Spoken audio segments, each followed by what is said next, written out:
We're going to see the ancient Temple of Jerusalem. Temple of Jerusalem, either of two temples that were the center of worship and national identity in ancient Israel. In the early years of the Israel kingdom, the Ark of the Covenant was periodically moved about among several sanctuaries. After King David's capture of Jerusalem, however, the Ark was moved to that city. This action joined Israel's major religious object with the monarchy and the city itself into a central symbol of union of the Israelite tribes. As the site for a future temple, David chose Mount Moriah, or the Temple Mount, where it was believed Abraham had built the altar on which to sacrifice his son Isaac. The first temple was constructed during the reign of David's son Solomon and completed in 957 BC.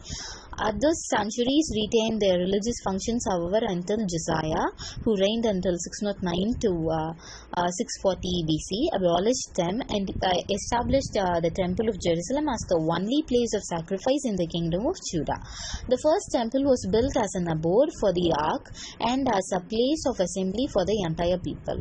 The building itself, therefore, was not large, but the courtyard was extensive.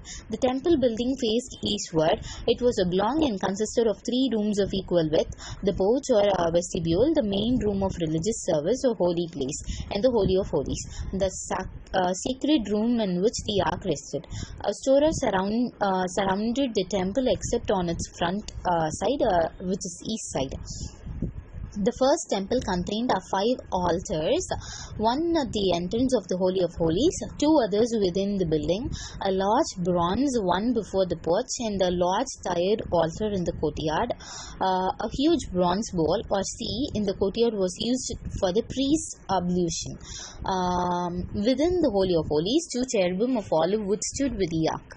This innermost sanctuary was considered the dwelling place of the divine presence, Shekinah, and could be entered only by the high priest and only on the Day of Atonement, which is Yom Kippur, which the Hebrew people would use to celebrate the festival named Yom Kippur, the Day of Atonement.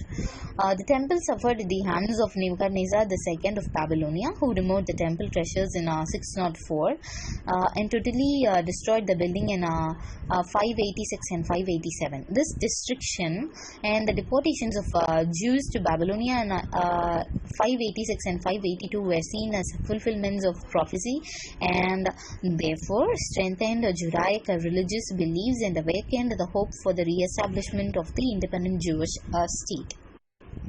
Solomon's temple is unique among ancient temples in that it did not have idols. This is significant because in that era, it was common practice to house idols in grand structures so spirits of the gods could enter and be present. The Phoenicians built temples, Egyptians too. In fact, Moses was educated in Egypt, but within Solomon's temple in the Holy of Holies, instead of an idol, the ark held the covenant. For the first time in recorded history, the law, not an idol, was enshrined.